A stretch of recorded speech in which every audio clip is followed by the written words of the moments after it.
Hello बच्चों, welcome to career planet. Myself Surendra Gurbani. Physics में हम पढ़ रहे थे स्थिर वैद्युतिकी। स्थिर वैद्युतिकी का अध्याय 2 हम पढ़ रहे थे स्थिर वैद्युत विभव एवं संधारित्र। तो इस चैप्टर में एकदम से स्थिर वैद्युतिकी में हम पढ़ रहे थे विद्युत आवेश, विद्युत क्षेत्र, विद्युत विभव, विद्युत ऊर्जा। ये सब पढ़ने के बाद अचानक यहाँ पर एक नया युक्ति संधारित्र का प्रवेश होता है। ये अचानक कहाँ से आ गया? संधारित्र, क्योंकि ये स्थिर आवेश के बारे में अध्ययन हम कर रहे हैं। तो ये एक नई युक्ति है जो आवेश का संग्रहण करती है। ठीक है, आवेश को ग्रहण करती है, आवेश को संचित करती है।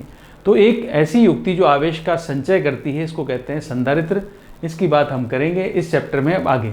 तो संधारित्र पढ़ना है, संधारित्र के कितने प्रकार होते हैं, संधारित्र का सिद्धांत क्या होता है, संधारित्र का संयोजन पढ़ना है, संधारित्र की ऊर्जा पढ़नी है। सब तरह के एक डिफरेंट, एक सेपरेट और एक इंपॉर्टेंट टॉपिक यहाँ पर शुरू होता है, वो है संधारित्र। ठीक है, तो सबसे पहले मैं आपको बता दूं संधारित्र में सबसे पहले हम क्या पढ़ेंगे। सबसे पहले हम पढ़ेंगे धारिता। सबसे पहला टॉपिक जो है हमारा संधारित्र की। तो पहले संधारित्र हम पढ़ेंगे इसी। संधारित्र तो क्या होती है? एक युक्ति होती है जो आवेश का संग्रहण करती है, मगर उसका एक गुण हमें पहले पढ़ना पड़ेगा। इसको कहते हैं धारिता। ठीक है, इंग्लिश में कहते हैं इसको कैपेसिटेंस। अब कैपेसिटेंस का मतलब हो गया कैपेसिटी।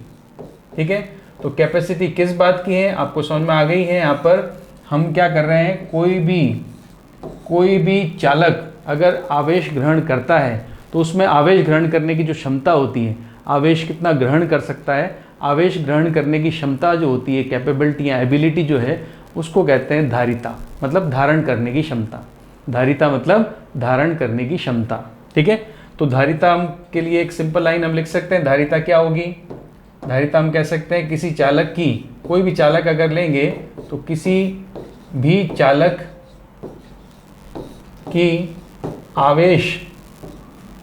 चालक की आवेश संग्रहण करें। आवेश संग्रहण बोलें, चाहे हम आवेश ग्रहण बोलें, चाहे आवेश का धारण बोलें। आवेश संग्रहण करने की क्षमता, आवेश संग्रहण करने की क्षमता को धारिता कहते हैं। क्षमता मतलब समझ गए, कैपेबिलिटी, एबिलिटी, उसमें कितनी क्षमता है, क्षमता को क्या बोलते हैं? धारिता। ठीक है, को धारिता कहते हैं। ठीक है, यहाँ तक क्लियर है सबको? तो धारिता का मतलब आवेश ग्रहण करने की क्षमता। अब इसके आगे हम चलते हैं। तो धारिता को लिखते किससे हैं? धारिता को लिखते हैं हम सी से। लिखा, धारिता क्या है? सी है। ठीक है, तो धारिता सी जो आएगा, ये कैसे आएगा वो देखो। सी का जो सूत्र है वो कैसे आता है। अब किसी भी चालक को, मान लो कोई चालक है, जैसे फॉर एग्जांपल मैंने चालक लिया, ये चालक है, गोलीय चालक लिया। अब इसको हम आवेश देते हैं, सपोज करें हम इसको आवेश देते हैं। ठीक है, तो आवेश हमने दिया इसको Q। तो जैसे जैसे हम इसको आवेश देते हैं Q, इसके विभव के मान में भी वृद्धि होती है। भाई आवेश के कारण क्या आता है, क्या उत्पन्न होता है? विभव। तो इस गोले पर विभव का मान भी बढ़ने लगेगा। जैसे जैसे आप आवेश को बढ़ाते जाओगे, विभव का मान भी बढ़ता जाएगा। ठीक है, आवेश को हम बढ़ा रहे हैं तो इस पर क्या बढ़ेगा? विभव। तो हमें पता है आवेश जो होगा वो विभव के, किसी भी चालक का जो आवेश है, किसी चालक का जो आवेश है वो इसके विभव के समानुपाती होता है। किसी भी चालक, कोई भी चालक हम लें तो किसी भी चालक का आवेश जो होगा, आवेश को लिखेंगे हम Q। ठीक है, किसी भी चालक का आवेश Q लिखेंगे, किसके समानुपाती होगा? वह विभव के, विभव को हम लिखेंगे V से, विभव V के समानुपाती होता है। ठीक है, जैसे जैसे चालक पर आवेश बढ़ता है उसके विभव के मान में वृद्धि होती है। एक सिंपल सा कॉन्सेप्ट है। अब Q समानुपाती है V के, तो Q समानुपाती है V के। ठीक है, आवेश और विभव दोनों घटेंगे, साथ घटेंगे, दोनों बढ़ेंगे, साथ बढ़ेंगे। अब समानुपाती का चिन्ह जब आता है तो आपको पता है समानुपाती का चिन्ह हटाएंगे तो एक स्थिरांक आएगा, एक नियतांक आएगा, और वो नियतांक यहाँ पर लिखा जाएगा C से, और इसी C को हम बोलते हैं धारिता। ये जो C हमने लिखा, ये जो C आपको दिख रहा है, इसको क्या बोलते हैं? धारिता बोलते हैं। ठीक है, तो आप मुझे बताओ थर्ड पॉइंट में धारिता का मान क्या हो जाएगा। अब देखो थर्ड पॉइंट में धारिता के लिए हमने लिखा तो Q बराबर हमने पढ़ लिया C इंटू V। तो C बराबर क्या हो जाएगा? Q बटा V। ये धारिता का सूत्र बनता है, C बराबर Q बटा V। ठीक है, तो यहाँ से धारिता को अपन फिर से एक बार फिर परिभाषित कर सकते हैं। इस सूत्र पर आधारित, सूत्र के आधार पर धारिता को फिर से परिभाषित करना है। पहले हमने कर लिया परिभाषित कि आवेश को धारण करने की क्षमता को क्या कहते हैं? संधारित्र कहते हैं। फिर हमने एक संबंध पढ़ा कि Q समानुपाती होता है विभव के, समानुपाती स्थिरांक आया C का सूत्र क्या आ गया Q बटा V। अब C का सूत्र अगर Q बटा V है तो आप देखो ध्यान से, यदि V का मान मैं रख देता हूँ 1 वोल्ट रख दिया, 1 वोल्ट विभव के मान में वृद्धि होती है, तो अगर V का मान 1 वोल्ट है तो C बराबर क्या हो जाएगा, तो C बराबर क्या हो जाएगा, Q हो जाएगा। ठीक है, तो धारिता को अपन पुनः परिभाषित कर सकते हैं कि धारिता उस आवेश के तुल्य होती है जो किसी चालक के विभव के मान में कितनी वृद्धि कर दे, 1 वोल्ट। तो यहाँ पर आपको समझ में आ रहा है, V का मान अगर 1 वोल्ट रखेंगे तो किसी भी चालक के विभव के मान में अगर 1 वोल्ट की वृद्धि होती है तो उस विभव की वृद्धि करने के लिए जो आवेश आपने दिया वो आवेश किसके तुल्य होता है, धारिता के तुल्य। भाई सूत्र ये था ना C बराबर Q बटा V, तो V का मान मैं 1 रख दूंगा तो C बराबर Q आ जाएगा। इस Q ने आके क्या किया, चालक के विभव के मान में 1 वोल्ट की वृद्धि कर दी। ठीक है, तो धारिता उस आवेश के तुल्य होती है, C बराबर Q लिखा है, धारिता उस आवेश के तुल्य होती है जो विभव कितना बढ़ा दे, 1 वोल्ट। ठीक है, तो यहाँ से हम धारिता को परिभाषित कर सकते हैं। अब चलें आगे, 5वां पॉइंट। अब आपको सूत्र तो पता लग ही गया है, सूत्र क्या है, C बराबर Q बटा V। तो आप इसकी इकाई मुझे बता सकते हैं, इकाई क्या होगी, Q की इकाई क्या होती है, कूलाम, और V की आपको पता है वोल्ट होती है, कूलाम पर वोल्ट। अब कूलाम पर वोल्ट की जगह हम काम में लेंगे फैरेड, इसकी इकाई क्या होगी, फैरेड लिखेंगे। ठीक है, और शॉर्ट में हम F लिखेंगे, तो ये इकाई हम काम में लेंगे फैरेड। ठीक है, हालांकि फैरेड एक बड़ी इकाई होती है, हमें चाहिए फैरेड से छोटी, फैरेड को छोटा करना है, एक फैरेड एक बड़ी इकाई होती है। तो अगर फैरेड बड़ी इकाई हो तो छोटी इकाई जो हम काम में लेंगे वो काम में लेंगे मिली फैरेड। अब मिली फैरेड का मतलब आपको पता है 10⁻³ फैरेड होगा। फिर हम काम में लेंगे माइक्रो फैरेड, तो माइक्रो फैरेड आपको पता है 10⁻6 फैरेड होगा। फैरेड आपकी बहुत बड़ी इकाई है, फैरेड आपकी इकाई काम में नहीं आएगी, काम में कौन सी आएगी, छोटी इकाइयाँ। छोटी इकाइयाँ कौन सी है, मिली फैरेड है, माइक्रो फैरेड है, इसके अलावा -3 -6। अब आप बता सकते हैं -9 को क्या बोलते हैं, और आप बता सकते हैं क्या -12 को क्या बोलते हैं, ये अब आपको पता होना चाहिए। तो -6 को तो बोलते हैं माइक्रो फैरेड, तो -9 को बोलते हैं नैनो फैरेड, NF लिखेंगे। जहाँ भी NF लिखा है इसका मतलब नैनो फैरेड बोला है, नैनो फैरेड मतलब 10⁻9। और जहाँ भी -12 लिखा है इसका मतलब पिको फैरेड होता है, तो जहाँ भी PF लिखा है मतलब वो हो गया 10⁻12 फैरेड। ठीक है, तो ये छोटी इकाई हमारे ज़्यादा काम आती है, फैरेड आपकी बड़ी इकाई है, ये ज़्यादा हम काम में लेंगे। कहीं भी संधारित्र की धारिता लिखनी हो, किसी की भी धारिता आपको लिखनी हो C, तो C की इकाई माइक्रो फैरेड, पिको फैरेड, इस तरह से काम आएगी। ठीक है, तो आपको समझ में आ गया सूत्र, आपको समझ में आ गई परिभाषा, आपको समझ में आ गई इकाई। तो इकाई के बाद आप मुझे बता सकते हैं इसका विमेय सूत्र क्या होगा। आपको सूत्र तो पता ही है, सूत्र होता है, तो हम 5वां पॉइंट लिख रहे हैं, 6ठा पॉइंट हो जाएगा, तीसरा वो लिख लिया था, 6ठा पॉइंट हो जाएगा विमा सूत्र। तो आप बताओ विमा सूत्र क्या होगा, विमा सूत्र, क्योंकि आपको पता है C बराबर क्या होता है, Q बटा V। तो अगर आपको Q का पता है, V का पता है तो आप डायरेक्ट लिख सकते हो, मगर आवेश का पता है, V का अगर पता नहीं है तो आप क्या करो, V के बारे में आपको पता है, V क्या होता है, विभव, और एकांक आवेश के विभव को हम क्या बोलते हैं, एकांक आवेश के लिए किए गए कार्य को क्या बोलते हैं, विभव।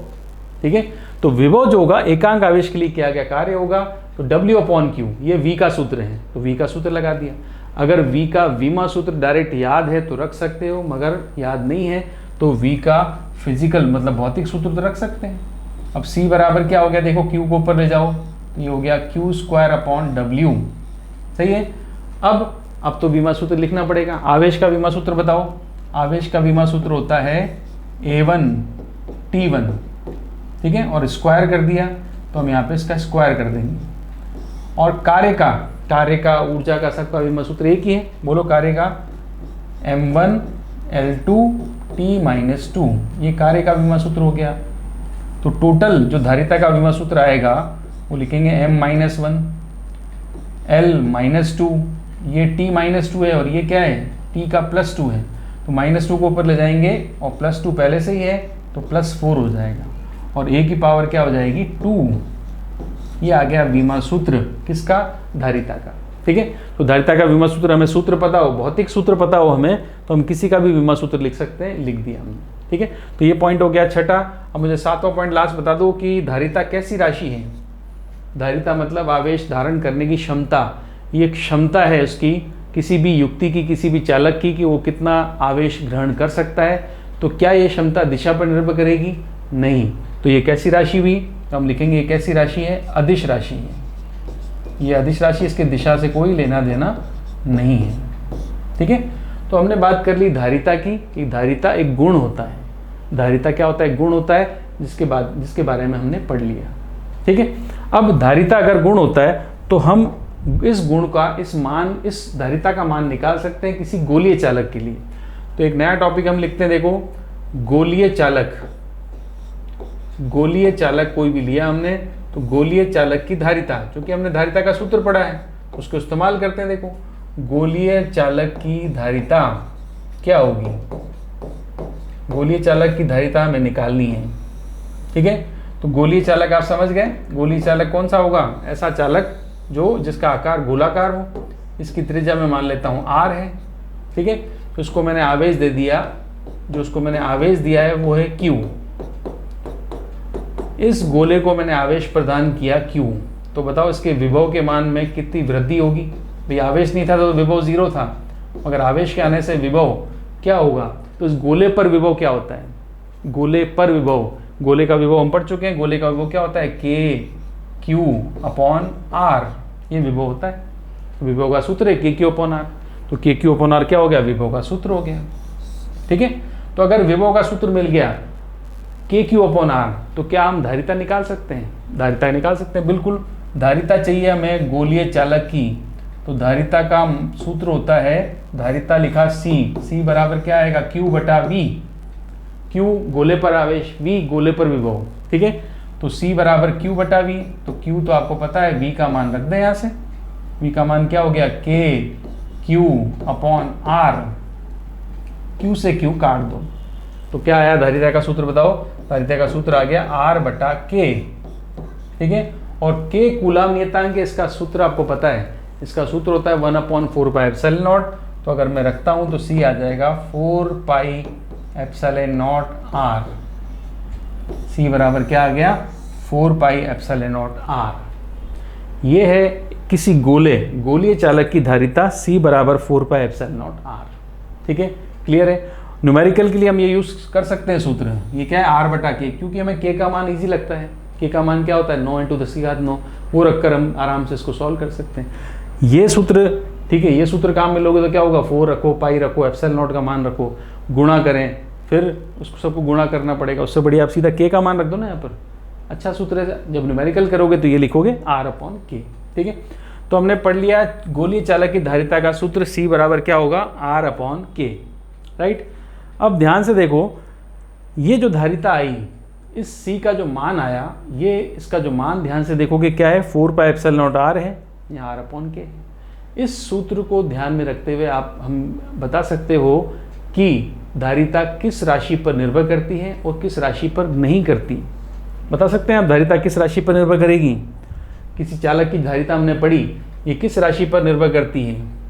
धारिता किस राशि पर निर्भर करेगी और किस पर नहीं करेगी, वो आपको बताना है। धारिता निम्न राशियों पर निर्भर करती है। कौन सी राशियों पर निर्भर करेगी? देखो, निम्न राशियों पर निर्भर करती है। तो किस पर निर्भर करेगी बताओ? सूत्र के अनुसार।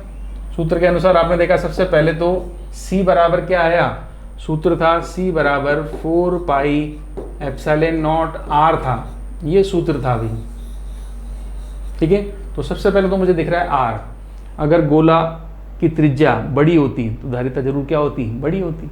ठीक है, तो किस पर निर्भर करती है? देखो, सबसे पहला हम लिखेंगे चालक का जो आकार है, जो चालक गोला आपने लिया, चालक के आकार, जितना बड़ा आकार होगा धारिता उतनी बड़ी होगी। ठीक है, दूसरा बताओ, दूसरा आपको दिख रहा है, देखो ε0। अब ε0 तो निर्वात की विद्युतशीलता होती है। गोले के आसपास क्या है? निर्वात है, यहाँ वायु है। अगर गोले के आसपास अन्य माध्यम होता तो फिर ε0 की जगह माध्यम आता, माध्यम की विद्युतशीलता आती। तो हम कहेंगे चालक के आकार का साथ साथ ये माध्यम पर भी निर्भर करता है। ठीक है, माध्यम पर। ठीक, तो धारिता किस पर डिपेंड करती है? चालक के आकार पर। माध्यम पर एक तीसरा और मैं आपको लिख देता हूँ यहाँ पर, आपको भी समझ में आएगा जब हम संधारित्र पढ़ेंगे।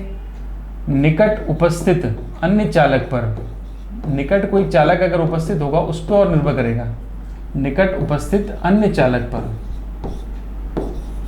कोई अन्य चालक अगर आसपास रख दें उससे भी धारिता बढ़ जाती है। कैसे, वो आगे क्लियर होगा। ठीक है, तो 3 बातों पे ध्यान रखना कि अगर आपसे पूछे कि धारिता, किसी भी चालक की धारिता मतलब आवेश ग्रहण करने की क्षमता किस पर निर्भर करती है, आकार पर। बड़ा आकार धारिता ज़्यादा आवेश ग्रहण करेगी। दूसरा माध्यम पर, कि जो भी चालक है उसके आसपास का माध्यम कैसा है। तीसरा निकट उपस्थित अन्य चालक पर, क्या चालक के आसपास कोई अन्य चालक उपस्थित है, उससे भी उसकी धारिता पर फर्क पड़ता है। ठीक है, तो कैसे पड़ता है इसको तो मैं आगे बताता हूँ। अभी बताओ, धारिता निम्न राशियों पर निर्भर करती है। ठीक है, तो जिस पे निर्भर करती है वो तो हमने लिख दिया। तो आपको ये भी पता होना चाहिए धारिता निम्न राशियों पर निर्भर नहीं करती, उसका भी आपको पता होना चाहिए। धारिता निम्न राशियों पर निर्भर करती है, और यहाँ पे हम लिखेंगे निर्भर नहीं करती। ठीक है, निर्भर करती है वो हमने लिख लिया 3, इन पर निर्भर करती है। और निर्भर नहीं करती, वो किस पे नहीं करती, आप बता सकते हो निर्भर किस पे नहीं करती। 2 राशियां हैं जिस पे धारिता निर्भर नहीं करती। इसके लिए जब निर्भर नहीं करती तो मैं आपको सी का ये सूत्र बताऊंगा। क्या है, सी बराबर Q/V। ठीक है, सी बराबर Q/V। तो निर्भर नहीं करती में लिखा है, इसका मतलब आपको समझ में आ गया कि धारिता चालक को दिए जाने वाले आवेश पर निर्भर नहीं करती, उसके विभव पर भी निर्भर नहीं करती। अब आप कहोगे कि सर ये सूत्र तो हमने लिख दिया C बराबर Q/V, हमें लग रहा है कि C का सूत्र में Q और V आ रहा है, तो आप कह रहे हो दोनों आ तो रहे राशियाँ और दोनों पे निर्भर नहीं करती। ठीक है, तो इस बात को हम ऐसे समझ सकते हैं, धारिता मतलब आवेश ग्रहण करने की क्षमता। ठीक है, जो क्षमता होती है वो आकार पर डिपेंड करती है, समझ में आ गई बात, मगर वो क्षमता आवेश पर निर्भर नहीं करती। इस बात को आप तुलना करो, आपके घर में कपड़े रखने की अलमारी होती है, कपड़े रखने की अलमारी है, तो उसमें क्या है, क्षमता किस बात की है, कपड़े ग्रहण करने की, कपड़े रखने की क्षमता है। और वो क्षमता कब डिसाइड हुई थी, जब वो अलमारी बनी थी। छोटी अलमारी है कम कपड़े आएंगे, बड़ी अलमारी ज़्यादा कपड़े आएंगे, ये बात का पक्का है। अब क्या उस अलमारी की क्षमता या कपड़े रखने की क्षमता या कैपेसिटी इस बात पे थोड़ी निर्भर करेगी आपने उसके अंदर कितने कपड़े रखें। मान लो उसके अंदर 50 कपड़े आ सकते हैं, मगर आपने 5 ही रखें, तो आप 5 रखोगे तो क्या उसकी धारिता यहाँ उसके कपड़े ग्रहण करने की क्षमता घट जाएगी क्या, नहीं, वो खाली होगी। आप उसके अंदर कितने रख सकते हो, 50। तो उसकी धारिता, उसके ग्रहण करने की क्षमता उसी समय डिसाइड हो जाती है जब वो बनता है, जब वो उसको बनाया जाता है। तो जब भी कोई चालक बनाया जाएगा, चालक जो है वो बनाया जाएगा, उसका आकार फिक्स कर दिया तो उसकी धारिता फिक्स हो चुकी है। जैसे अलमारी को बनाते टाइम उसके कपड़े ग्रहण करने की क्षमता या अलमारी की धारिता बनाते टाइम फिक्स हो गई थी। उसके बाद उसमें आप कपड़े रखो, चालक पे आप आवेश रखो मत रखो, कम रखो ज़्यादा रखो, अलमारी खाली रखो, कपड़े रखो 2 रखो 5 रखो 10 रखो 20 रखो, इस बात का उसकी धारिता मतलब उसके कपड़े ग्रहण करने की क्षमता पर कोई फर्क नहीं पड़ता। ठीक है, तो ध्यान है। तो आवेश और विभव ये उस पर आने वाली राशियाँ हैं, इसलिए इन पर डिपेंड नहीं करती। आते हैं तो ठीक है, नहीं भी आते हैं तो भी वो चालक तो बना ही रहेगा, उसकी क्षमता तो ही। ठीक है, मान लो कोई गोला है, कोई चालक है, गोला है 10 कूलम आवेश रख सकता है, 10 कूलम का आवेश रख सकता है। तो आप नहीं भी दोगे 0 आवेश रखेगा, आप दोगे 2 3 4 5 10 तक ये रख सकता है, तो उसकी ग्रहण करने की क्षमता 10 है। मगर आप 2 दोगे घटेगी तो नहीं, वो क्या हो जाएगी, उसकी फिक्स है 10 रख सकता है। वो उसकी बनते टाइम डिसाइड हो गई थी कि इसकी धारिता फिक्स है कि ये 10 कूलम आवेश रख सकता है। ठीक है, तो ये बात समझ में आ गई, किस किस राशियों पर निर्भर करती, किस किस राशियों पर निर्भर नहीं करती, इंपॉर्टेंट पॉइंट था। अब आपने पढ़ लिया था कि गोलीय चालक की धारिता क्या होती है। गोलीय चालक की धारिता आपने पढ़ा, 2 सूत्र C बराबर R/K या फिर 4πε0R पता है। अब सूत्र पढ़ लिया तो फिजिक्स के नियम के अनुसार हर सूत्र का एक क्वेश्चन हम जो न्यूमेरिकल करते हैं, एक क्वेश्चन करते हैं, वो हम करते हैं। ठीक है, तो आपको बोला है इसमें 1 मीटर, ठीक है, 1 मीटर चालक की धारिता ज्ञात करो। 1 मीटर चालक कितना है, 1 मीटर ये है, 1 मीटर हम कह सकते हैं त्रिज्या, 1 मीटर त्रिज्या के चालक की धारिता ज्ञात करो। 1 मीटर त्रिज्या के गोलीय चालक, चालक कैसा होगा, गोलीय होगा हमारा, क्योंकि त्रिज्या है तो गोलीय होगा भी। 1 मीटर गोलीय चालक की धारिता ज्ञात करो। कर सकते हैं ज्ञात, 1 मीटर गोलीय चालक। अब हमने एक गोला लिया, इसकी त्रिज्या बता दी 1 मीटर ही है, तो आप इसकी धारिता ज्ञात करो। तो धारिता ज्ञात करनी मैंने आपको बताया था, सूत्र क्या है, R/K। न्यूमेरिकल के लिए काम में ले सकते हैं। वैसे तो सूत्र क्या है, 4πε0r है, मगर 4πε0 की वैल्यू रखने के बजाय मैं इसको ऐसे लिख सकता हूँ R/K। ठीक है, तो R कितना है, 1 मीटर। K का मान सबको पता है, 9 × 10⁹। K का मान बड़ा है, K की वैल्यू पता है। तो धारिता का मान क्या आ जाएगा, देखो 1/9 कह दिया इसमें, तो 1/9, और यहाँ पर पावर कितनी आ रही है, पावर अपॉन में 10⁹ आ रही है। ठीक है, तो 1/9 कर दिया, बाकी 10⁹ को ऊपर ले जाएंगे हम। तो 1/9 अगर आपने किया तो ये आ जाएगा 0.11। 1/9 क्या होता है, 0.11 होता है। तो धारिता का सूत्र आ गया 0.11 × 10⁻⁻9। ठीक है, -9 आ गया। तो -9 आपको पता है क्या कहते हैं, मैं इसको कह सकता हूँ 0.11 नैनो, 9 मतलब नैनो फैरेड आ गया, ये धारिता आ गई। ठीक है, नॉर्मली देख लो गोला जो है वो 1 मीटर त्रिज्या का है, गोला की त्रिज्या जो है 1 मीटर है, तो इतना बड़ा गोला होगा, त्रिज्या क्या है इसकी 1 मीटर है, तो उसकी इतना बड़ा गोला होने के बाद भी उसकी धारिता देखो किस में आ रही है, नैनो फैरेड में आ रही है। ठीक है, तो धारिता मैंने आपको पहले कहा था फैरेड बड़ी यूनिट है, बड़ी इकाई है, हमें हमेशा नैनो माइक्रो ही इस्तेमाल करना पड़ेगा। ठीक, तो चालक की धारिता निकाल दी, C बराबर 0.11 नैनो फैरेड, ये धारिता आ गई। क्लियर है, तो सिंपल सा सूत्र है, चालक गोले की आपको त्रिज्या दी जाएगी, चालक गोले की त्रिज्या दी जाएगी, गोलीय चालक की त्रिज्या दी जाएगी, आपको उसकी धारिता ज्ञात करनी है। कर सकते हैं आराम से। क्लियर, तो ये इस तरह से सूत्र निकल जाता है। अब आप देखो गोलीय चालक की धारिता तो हमने निकाल दी, धारिता आपने देख लिया बहुत कम आ रही है, बहुत कम आ रही है, बहुत कम आ रही है, मतलब आप देख रहे हो नैनो फैरेड में आ रही है। अब एक सवाल ये बताओ, अगर मुझे धारिता चाहिए, यदि गोलीय चालक की धारिता 1 फैरेड हो, सपोज कर रहे हैं हम कि यदि गोलीय चालक कोई हो हमारे पास, और गोलीय चालक हो और उसकी धारिता, गोलीय चालक की जो धारिता है वो क्या हो, 1 फैरेड हो, धारिता C बराबर 1 फैरेड हो, तो त्रिज्या ज्ञात करो। फिर हम तो देखें भी 1 फैरेड के लिए कितनी त्रिज्या चाहिए होती, चेक कर सकते हैं ना, तो त्रिज्या ज्ञात करो। त्रिज्या दे देंगे तो धारिता ज्ञात करो, धारिता दे देंगे तो त्रिज्या ज्ञात करो। तो हमें धारिता दे दी 1 फैरेड, मैंने कहा था आपकी 1 फैरेड बड़ी इकाई है, तो मान ही रहे हो, तो हम चेक करके देख लेते हैं भी। तो C बराबर आपको पता है R/K होता है, तो R बराबर क्या हो गया, CK हो गया, और C कितना दिया है 1 फैरेड, और K का मान सबको पता है 9 × 10⁹ होता है। ठीक है, तो सोचो कितनी त्रिज्या होगी, अगर धारिता 1 फैरेड करनी है तो त्रिज्या हो जाएगी 9 × 10⁹ 9 × 10⁹। तो मैं इसको ऐसे लिखूं, देखो 9000, 3 जीरो मैंने ले लिए और 3 जीरो ले लिए, 3 और ले लो चलो, और 3 बाकी 10⁻³ बचा, उसको मैं किलोमीटर लिख लेता हूँ। ये तो आपका मीटर में था, ये कितना हो गया, किलोमीटर हो गया। ठीक है, तो आप देख रहे हो 90 लाख किलोमीटर त्रिज्या होनी चाहिए। कितने लाख, 90 लाख किलोमीटर,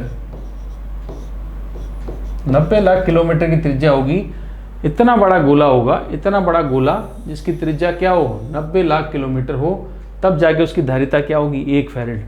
और आप सोचते हो 90 लाख किलोमीटर का गोला, पृथ्वी भी एक गोला है, मगर पृथ्वी की त्रिज्या कितनी होती है पता है सबको, R। पृथ्वी की त्रिज्या है 6400 किलोमीटर, पढ़ा है 11वीं कक्षा में, पढ़ा है गुरुत्वाकर्षण में। 6400 किलोमीटर मतलब 6400, 6000 मान लो, 7000 मान लो, 7000 किलोमीटर है, यहाँ तो लाखों की बात हो रही है। 7000 किलोमीटर मान लो, 6500 मान लो, तो 6500 किलोमीटर पृथ्वी की त्रिज्या है। तो यहाँ 6500 है और यहाँ 6.5 लाख नहीं है, यहाँ 6.5 लाख नहीं है, देखो आप 6.5 थोड़ी है, तो 90 लाख जा रहा है। तो कितनी बड़ी त्रिज्या चाहिए धारिता का 1 फैरेड बनाने के लिए। ठीक है, तो समस्या क्या रही कि बड़े से बड़ा गोला हम ले लें, अगर बड़े से बड़ा गोला ले लें तो भी धारिता कम ही आती है। इतना बड़ा गोला तो ले नहीं सकते, धारिता 1 फैरेड बना देंगे। आप लोगे 90 लाख तो नहीं ले सकते, आप हजारों किलोमीटर, 1 किलोमीटर ले लो, 1 किलोमीटर का गोला ही बहुत बड़ा होता है। तो 1 किलोमीटर का गोला भी ले लोगे तो भी धारिता जो है बहुत कम आएगी। ठीक है, इसीलिए अब हम बात करते हैं कि हमने जो चालक पढ़ा, जो हमने गोला पढ़ा, इस गोले की धारिता तो हमारे काम नहीं आ रही है। गोला कितना ही बड़ा ले लो, धारिता उसकी कम रहेगी, तो धारण करने की क्षमता क्या रहेगी, कम रहेगी। ठीक है, गोला जो हम लेंगे, कोई भी गोला ले लो आप, कोई भी गोला लिया आपने, कितना ही बड़ा ले लो, इसकी त्रिज्या आप कितनी ही बड़ी ले लो, 1 किलोमीटर का गोला ले लो, है ना, तो 1 किलोमीटर का गोला बहुत बड़ा हो गया, धारिता तो फिर भी नहीं आएगी। जब 90 लाख की 1 फैरेड आ रही है तो धारिता तो बहुत कम आएगी। ठीक है, तो धारिता अगर कम आएगी मतलब आवेश ग्रहण करने की क्षमता भी कम हो जाएगी। अगर हमें आवेश ग्रहण करने की क्षमता बढ़ानी है तो हमें क्या करना पड़ेगा, गोले को छोड़ो, चालक गोला, गोले से काम नहीं चलेगा, भी चालक से काम नहीं चलेगा। अगर हमें धारिता बढ़ानी है तो हमें एक युक्ति बनानी पड़ेगी जिसको कहते हैं संधारित्र। अब यहाँ पर संधारित्र का आविष्कार हुआ, क्योंकि धारिता हमारी नॉर्मली किसी चालक की धारिता कम पड़ती है, बड़े से बड़ा गोला ले लें धारिता कम ही पड़ेगी, तो धारिता बढ़ाने के लिए एक युक्ति का आविष्कार हुआ, इसको कहते हैं संधारित्र। इसको कैपेसिटर कहते हैं, सुना होगा आपने कैपेसिटर, या इसको कंडेंसर भी कहते हैं, कंडेंसर। ये आ गया हमारे पास संधारित्र। ठीक है, तो मैं आपको इसका इंट्रोडक्शन 2 तरह से दूंगा। संधारित्र, पहली बात तो कंडेंसर जो होता है या कैपेसिटर जो होता है, ये क्या होता है, ये आपने सबने देखा है, ये रहा, कहाँ देखा है, ये आपका पंखा है जो घूमता है, और ये लगा हुआ संधारित्र, ये रहा संधारित्र, ये रहा संधारित्र। ठीक है, तो कई तरह के संधारित्र होते हैं, संधारित्र के प्रकार हम पढ़ेंगे। तो ये जो संधारित्र आपको दिख रहा है, लगा हुआ संधारित्र, ये आवेश ग्रहण करने की क्षमता रखता है, और 1 किलोमीटर बड़े गोले के बराबर या 1 किलोमीटर बड़े गोले से भी ज़्यादा आवेश ग्रहण कर सकता है। ठीक है, तो ऐसा इसमें क्या है संधारित्र में, वो देख लेते हैं हम, संधारित्र होता क्या है ये। तो संधारित्र आपको समझ में आया। देखो, संधारित्र हम कहाँ पे इस्तेमाल करते हैं, पंखे में। सबसे पहले तो हम बात करते हैं संधारित्र क्या है और बनता कैसे है। तो संधारित्र क्या है, देखो, संधारित्र एक युक्ति है। संधारित्र क्या है, एक युक्ति है, एक डिवाइस है जो क्या करेगी, जो आवेश और विद्युत ऊर्जा का संग्रहण करती है, आवेश का एवं किसका, विद्युत ऊर्जा का, आवेश का एवं विद्युत ऊर्जा का संग्रहण करती है। ठीक है, और इसी के संग्रहण करने की क्षमता को क्या बोलते हैं, धारिता बोलते हैं, संग्रहण करती है। ठीक है, क्या कहलाएगा, एक युक्ति जो आवेश और विद्युत ऊर्जा का संग्रहण करती है, क्या कहलाती है, संधारित्र कहलाती है, कैपेसिटर कहलाती है, कंडेंसर कहलाती है।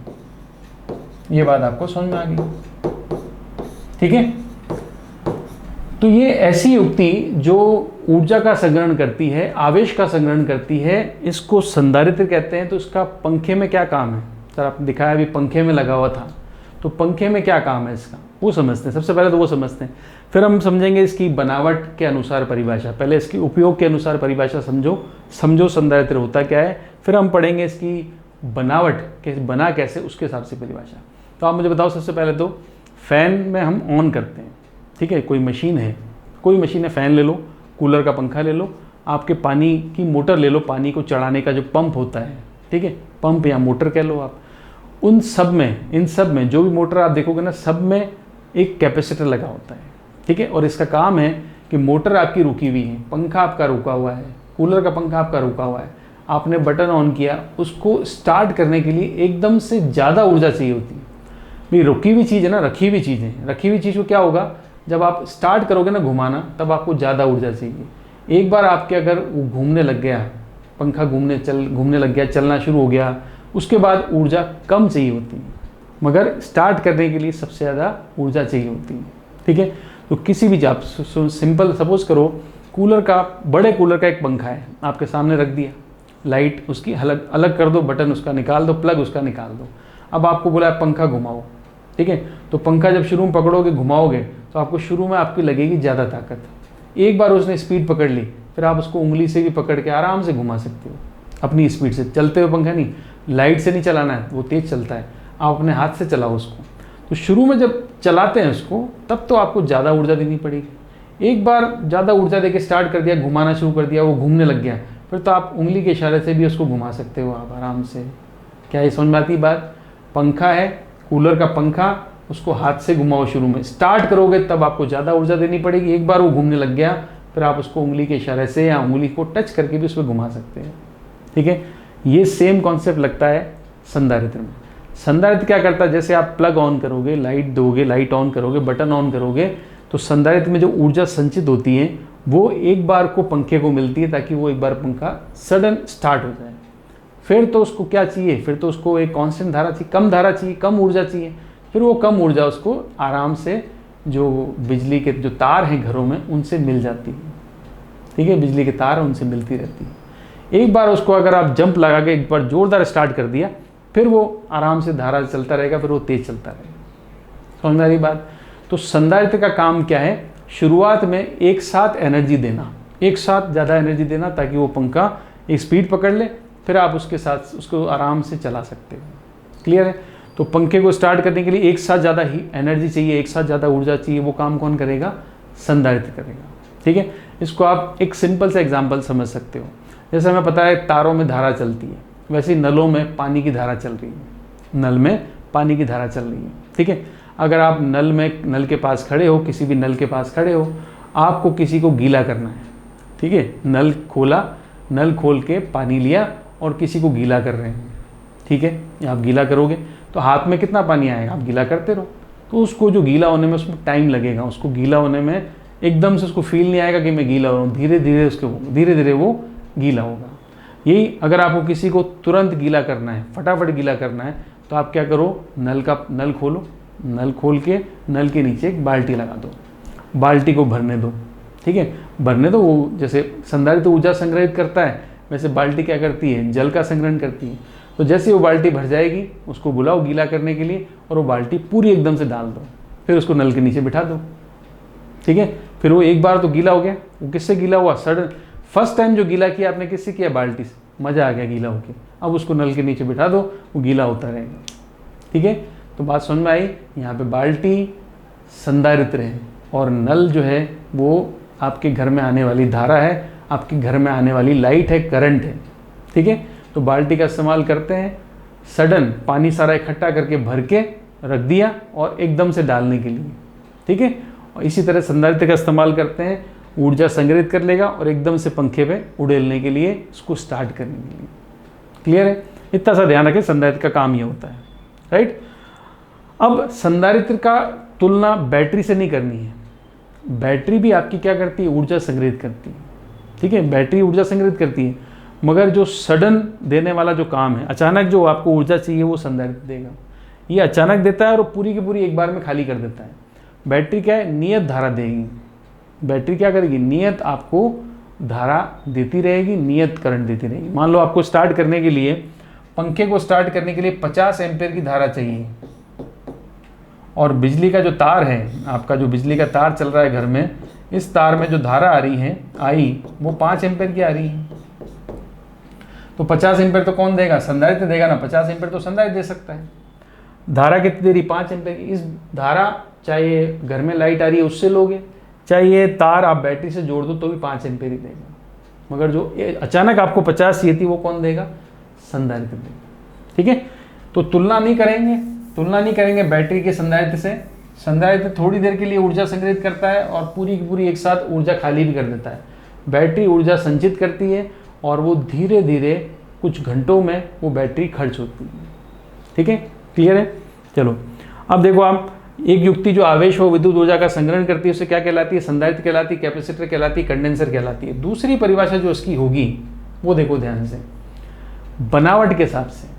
बनावट मतलब कैसे? आपने एक चालक लिया था, गोली चालक की धारिता पड़ी, बहुत कम आई, तो हमें इसमें क्या करना पड़ेगा? देखो, इसमें आपको 2 चालक लेने पड़ेंगे। ये आ गया चालक 1, चालक पहला। आवेश देखो क्या है, इस पर आवेश आ गया, पहला चालक है, इस पर आवेश आ गया Q। ठीक है, फिर लेंगे एक और चालक, पास में एक और चालक, साथ में दूसरा चालक रखना पड़ेगा, चालक 1, और ये आ गया चालक 2। ये चालक 1 है, ये चालक 2 है। इस पर आवेश होगा माइनस का। कैसा आवेश होगा? माइनस का। ठीक है। तो इस पर आवेश है प्लस का Q, इस पर आवेश है माइनस का Q, इस पर आवेश प्लस का Q। पहले चालक पर आवेश क्या है, प्लस का Q है, और दूसरे चालक पर आवेश क्या है, माइनस का Q है। तो यहाँ पर ये दो चालकों का जोड़ा लेना पड़ेगा हमें। संधारित्र के लिए क्या लेना पड़ेगा, दो चालकों का जोड़ा, और बीच में जो माध्यम होगा वो ऐसा नहीं कि ऐसा माध्यम नहीं लेना जो आवेश को, प्लस माइनस आवेश को आपस में मिला दे, नहीं, बीच में हमें लेना पड़ेगा परावैद्युत माध्यम, जो कुचालक होता है, एक तरह का कुचालक माध्यम होता है। बीच में हम लेंगे परावैद्युत माध्यम, ये हम बीच में भर देंगे परावैद्युत माध्यम। ठीक है, परावैद्युत माध्यम ले लो आप, जैसे कांच ले लिया, वायु ले ली, कांच हो गया, वायु हो गई, इस तरह का परावैद्युत माध्यम होता है। निर्वात ले लिया, ऐसा माध्यम जो आवेश को आने जाने से रोक सके। यूँ नहीं, आपको पता है प्लस आवेश मतलब इलेक्ट्रॉन की कमी होती है, माइनस आवेश मतलब इलेक्ट्रॉन की अधिकता होती है। अगर ये आपस में जुड़ गए तो सारे इलेक्ट्रॉन निकल के इधर आ जाएंगे कि यहाँ कमी दिख रही है और यहाँ इलेक्ट्रॉन ज़्यादा दिख रहे हैं। ठीक है, इस युग्म को, दो चालकों के युग्म को हम कहते हैं संधारित्र। ये जो परिभाषा बनेगी, ये इसकी परिभाषा है जो इसकी बनावट के हिसाब से है। तो बनावट के हिसाब से आप क्या परिभाषा लिखोगे बताओ, संधारित्र की परिभाषा लिखनी है बनावट के हिसाब से। पॉइंट नंबर 2 ही चल रहा है। ठीक है, तो संधारित्र क्या होता है, दो चालकों का युग्म, पेयर कह लो, दो चालकों का युग्म जिन पर आवेश कैसा होगा, दो चालकों का युग्म जिन पर समान मात्रा में समान एवं विपरीत प्रकृति का आवेश स्थित हो, विपरीत प्रकृति का आवेश स्थित हो। ठीक है, एवं, और क्या बोलोगे बताओ, एवं दोनों चालक, जो दो चालक आपने लिए हैं, एवं दोनों चालक किसी परावैद्युत माध्यम से पृथक हों, परावैद्युत माध्यम से पृथक हों। ठीक है, तो संधारित्र कहलाता है। ठीक है, ये परिभाषा हुई इसकी बनावट के अनुसार। ये परिभाषा इसकी बनावट के अनुसार है कि दो संधारित्र क्या है, कैपेसिटर क्या है, कंडेंसर क्या है, दो चालकों का युग्म है जिन पर समान मात्रा में विपरीत प्रकृति का आवेश स्थित हो एवं दोनों चालक परावैद्युत माध्यम से पृथक हो, संधारित्र कहलाता है। ठीक है, तो ये इसकी परिभाषा है।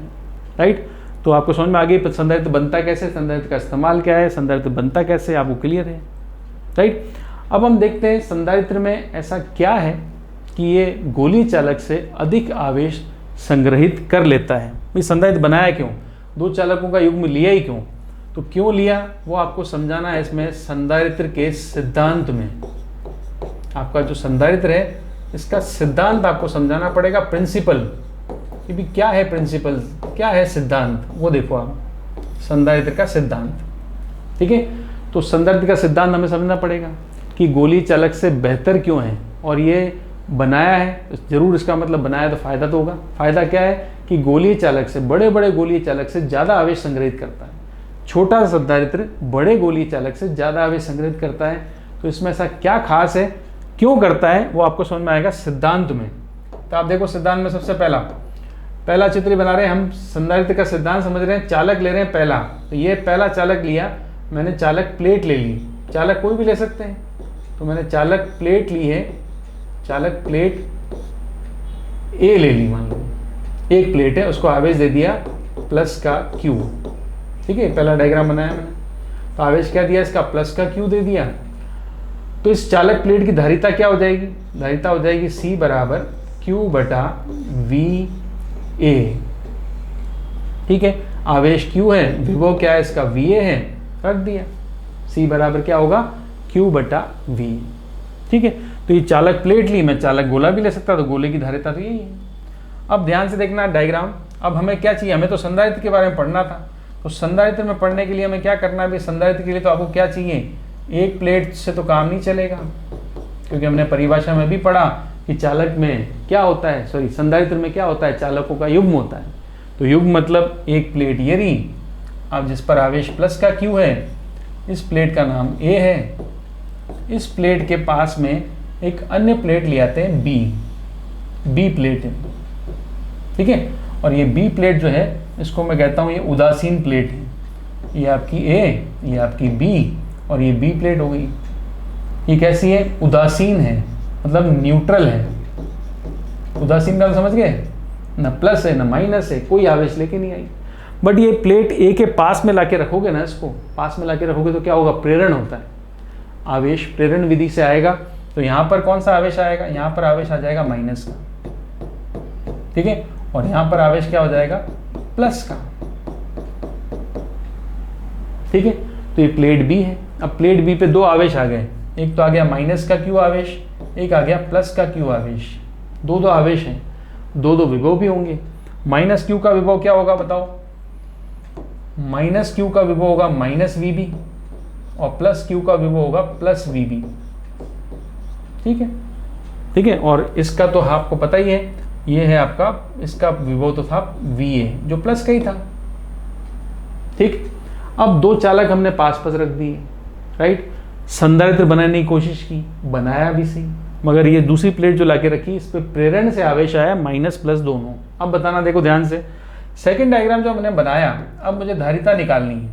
मैंने यहाँ पे धारिता शुरू में निकाली थी जब प्लेट अकेली थी, तो अकेली प्लेट की धारिता तो मैंने लिखी C = Q/V है। जब दो प्लेटों का युग्म हो गया तब भी मुझे धारिता लिखनी है, लिखूं धारिता, मैंने धारिता लिखनी है C' लिख दिया मैंने। अब आएगा आवेश तो Q, अब हमें चाहिए, दो प्लेटें आ गई ना, तो अब चाहिए हमें कुल विभव। क्या चाहिए भाई, एक प्लेट थी तो एक ही विभव आता है, अब चाहिए विभव कुल विभव क्या होगा, ठीक है। V लिखना है टोटल, Q/V, तो V मुझे कुल लिखना है, ठीक है।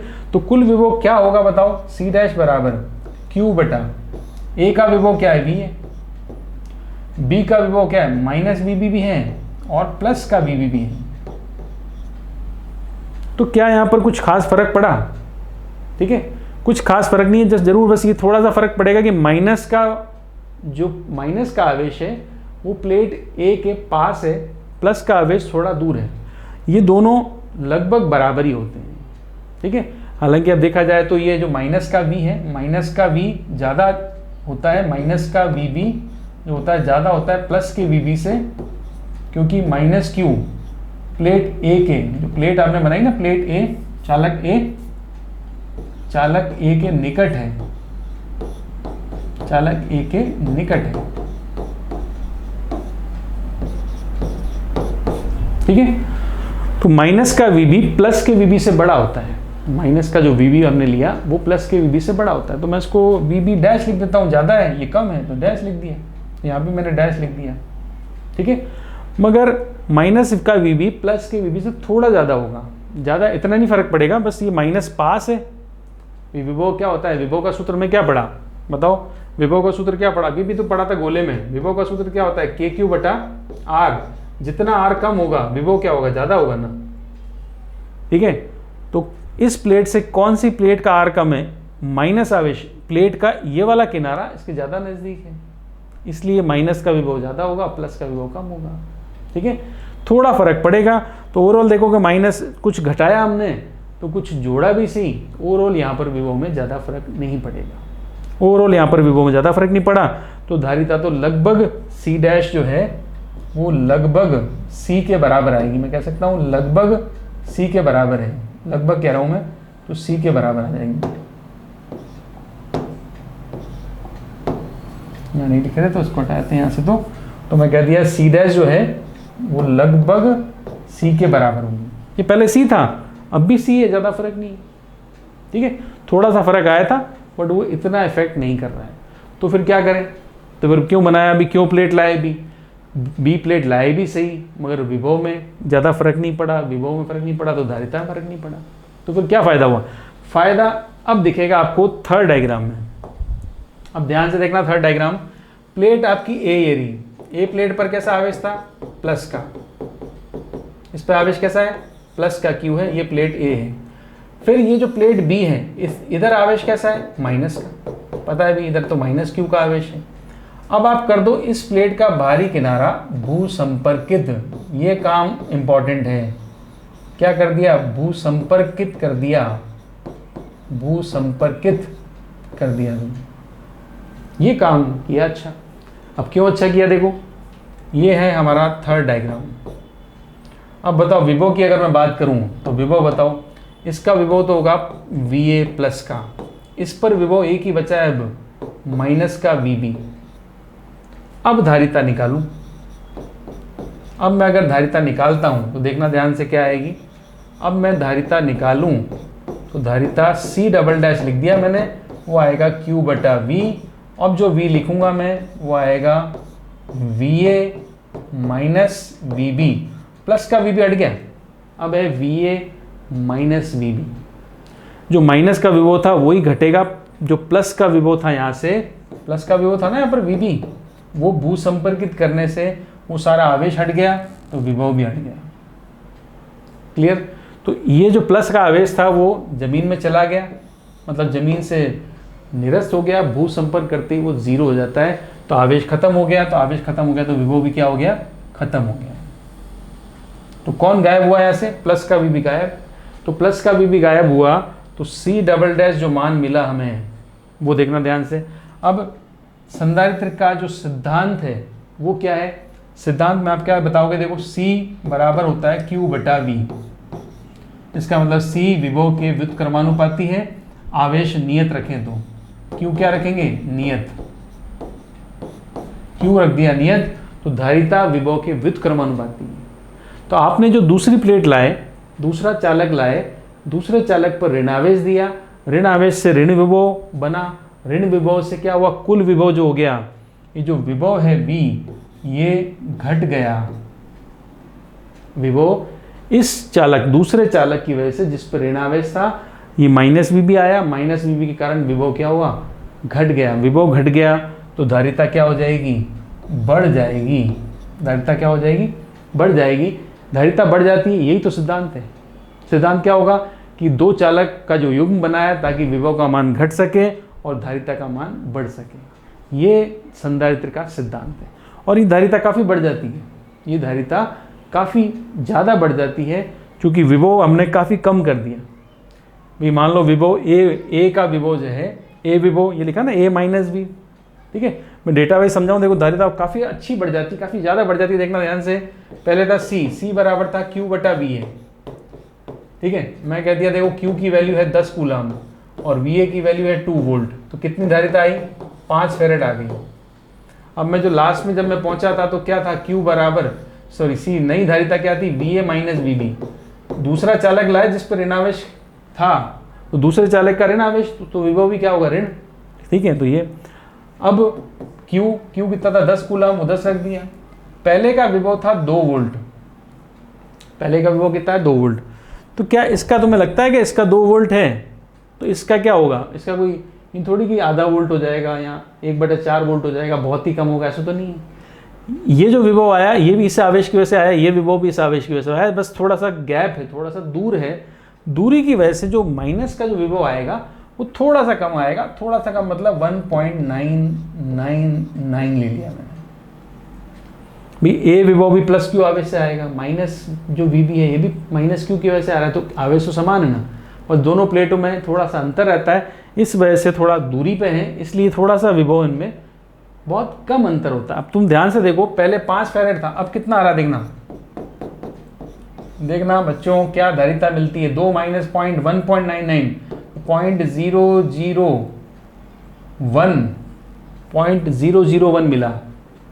इसको घटाओगे ना 0.001, और ये तीनों जीरो ऊपर ले जाओ, तीनों जीरो को ऊपर ले जाओ, 10, 3 जीरो ऊपर ले जाओ, अब हो गया देखो धारिता का मान कितना, बोलो दिख रहा है कितना।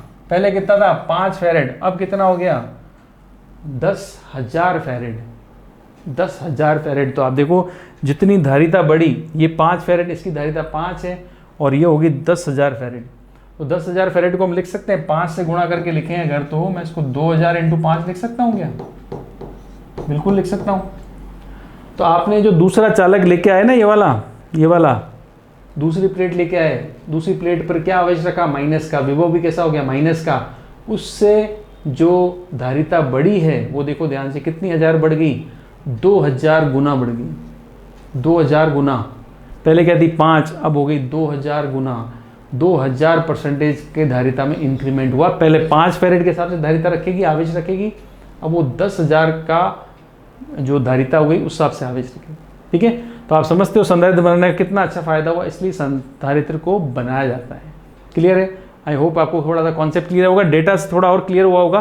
पहले 5 ही था, अब 10,000 हो गया, 2000 गुना धारिता बढ़ गई, और वो 2 चालकों को रखने से। ठीक है, तो कॉन्सेप्ट थोड़ा भी क्लियर हो, लेक्चर अच्छा लगा हो तो लाइक करें और अपने फ्रेंड्स के साथ शेयर एंड सब्सक्राइब भी करें। मिलते हैं नेक्स्ट लेक्चर में। अभी हमने पढ़ा है संधारित्र का सिद्धांत, अब पढ़ेंगे हम संधारित्र के प्रकार, ऊर्जा और संधारित्रों का संयोजन, काफ़ी बाकी है। मिलते हैं नेक्स्ट लेक्चर में।